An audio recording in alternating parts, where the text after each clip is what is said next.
Let's begin, shall we? Oh, we'll start out with Tesla and the radical leftists who hate cutting waste, fraud, and abuse, who hate it when we stop paying two different places in two different states for Medicaid for one person, double paying. Yeah, they hate that. They want it to keep going. Or 115, 130-year-olds when they're still collecting Social Security. They took a dirt nap 50 years ago or something. We're already having fun, just you, me, and it's just between us girls, right? My friend Carlos Tercios was at South Lake with the Karens. Most of these are older, overweight, with husbands that have very low testosterone out there. They're like old dirty hippies or something. I don't know what they are, but they're all out there protesting. And in South Lake, and at noon, they all just left. They walked away at noon. So some are wondering aloud whether they're getting paid. And then in Charlotte, North Carolina, it's on my Twitter feed at Chris Crock Show. You can watch it. It's all angry old white liberals, and I love that this tweet that went along with it. OMG, looks like this Tesla protest in Charlotte, North Carolina. It's all old white Karens and their miserable low testosterone cucks, as in cuckolding. That's great. And then here, my friend who's been on my show a bunch of times in Dallas, Azra Namani, she is a former Wall Street Journal reporter, and she dug in and she answered Musk's questions. She has a list of 24 entities that led to one takedown protest in Northern Virginia. So they're going to see who's funding it and all that stuff. Virginia, a high school lines the walls with the ABCs, and I'm not making this up. This is in Fairfax County, where these are your government tax dollars to support the leftists who run our government, the fourth branch of the government, the deep state. Um, they line the high school wall hallways with displays for each letter of the alphabet. A is for abortion. They're trying to get your daughter to have an abortion. B is for, this is me making this up, brainwashing. They're brainwashing the children. J is for justice, social justice, Marxism, St. George Floyd, blessed be his name. Or St. George Fentanyl, we also call him. We meaning me and this mouse I have in my pocket. N is for now, as in the National Organization for Women, who say nothing about women's sports and men taking over their victories. But S is also for St. George Floyd. Blessed be his name, a.k.a. St. George Fentanyl. The White House Correspondents' Dinner. This is so awesome. They had picked this crazy leftist guy who has been dethroned, who's in charge of the White House Correspondents Association. They have a dinner every year. And they invite the president. They roast him and stuff. And they selected an anti-Trump comedian named Amber Ruffin.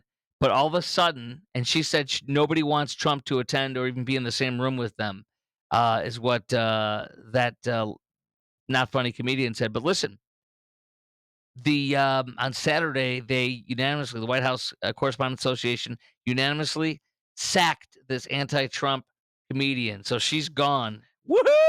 Oh, baby, Hercules, Hercules, Hercules. CBS, a poll. You know the controversy over a Signal Gate, they call it, where they were talking about the attack on Somalia that we launched in the hours before, during, and after. Top Trump officials, they were doing it on Signal. And one of them, Mike Walls, the one of the cabinet members of the president, I believe, national security director, national security advisor, or some such title, that's supposed to be taking the president down. Unfortunately, CBS News, fake news. CBS says in a brand new poll, Trump still has a 50% approval rate. Woohoo! That is really high. Really high. Jackson Hewitt Tax Services busted by a woman who's been on my show, journalist Savannah Hernandez. She is a great one. I follow her. You should follow her too, as well as me, of course. She caught them on the streets of New York, Nueva York, passing out flyers telling illegals that they can get a $7,650 tax refund if they claim one child, $12,635 if they have two, $14,255 if they have three children. Problem is, they're illegals. They can't get any tax returns. According to her report, that will not stop Jackson Hewitt Tax Services. Cuff him and stuff him, please. Hey, speaking of cuffing him and stuffing, two more radical Islamist pro-Hamas students, according to the Trump administration, are being deported. Woo! A new car. No, but close.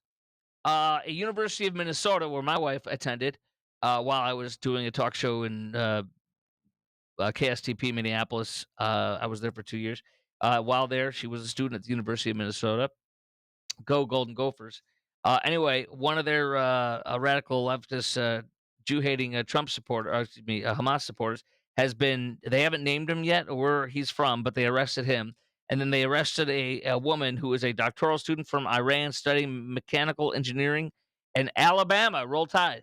She is currently being held in Louisiana. You get a free trip to Louisiana with the other Hamas lovers. They're all in a prison in Louisiana. I love it. Oh, Catholic school teacher who was fired came in to the church, and he was, says he's baptized in the Catholic church, taught in Catholic schools, but they fired him. He showed up at a suburban Kansas City Catholic church and bum rushed the pulpit. People came out and tackled him, parishioners and others, including a deacon. Four of them. They tackled him to the ground. They marched him out of the church. He found himself handcuffed by police, questioned in the back of a police vehicle. Amen. One churchgoer could even be heard asking if anybody was armed, to which two parishioners replied their weapons were in the car. Have them on your person so that if you need to use it, you will. My gosh, people, this is not hard. Come on now. They were telling him, he's like, well, I'm a Catholic. And he wanted to read a prayer, do a prayer for the illegals. The migrants, the illegal migrants. I'm a migrant. No, you're an illegal. That's what you are. And they said to him, no, you're not going to be reading off any prayer for the illegals. It's your pastor, man. You listen to him. That's exactly what's supposed to happen. God puts um, figures that, well, actually, your pastor is equivalent, truthfully, but they are your guidance and the guide and everything. The Bible's your real guide and such, but so is the Holy Spirit. But anyways, they're like, you need to respect him. He's your authority, and he is. He's the head of that church. So he was thrown out, thrown back the police vehicle. One of the tacklers says he pushed our priest off the steps, but he didn't fall or anything. I mean, you literally physically attacked a priest for the illegals. You are just like them, and you belong in jail just like them.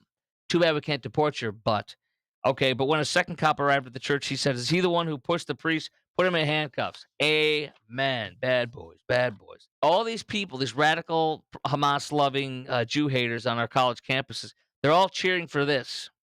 They want the day to come where Hamas rules us and our streets and our country. And what they need to know is they're cheering for this. They want this. They want it badly. Hamas kills people that protest against them. We don't. Hamas does, and they're rooting for Hamas. So that's what they want.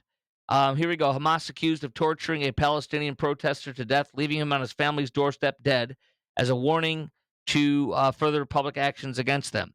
So he's killed and left on his parents' step. His battered body later returned to his family's home. So that's what the far leftists are fighting for. We want to be able to have protesters to speak up against Hamas to be killed. We want to live in a place like that. And when Hamas tells us we can't be gay and we try to protest, they'll kill us. We want that. The never ending saga of Snow Woke. Oh, this is so. First of all, John Lennon's son, Sean Ono Lennon, attacked her. He said, yeah, the vilification of her went too far, but she acts like a spoiled, ungrateful, and disconnected brat. It's no surprise she was vilified. Wow. I'm shocked that he would say something so logical. Snow White, speaking of Snow Woke suffers a steep fall at the box office. They literally had their second weekend is $15 million, dude. $15 million. In fact, they didn't even hit the first at the box office after the debut. So the first weekend, they debuted at the number one with $43 million domestic gross. This past weekend, they were overtaken by A Working Man, a movie that actually clinched the top spot in the country at $15.2 million on its big screen debut. That is a 66.4% decline.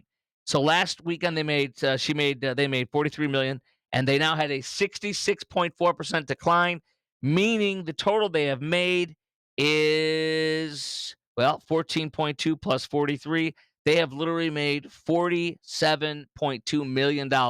Unfortunately, it cost them $250 million to make the movie. You got $203 million to go to break even. Good luck with that, Snow Woke.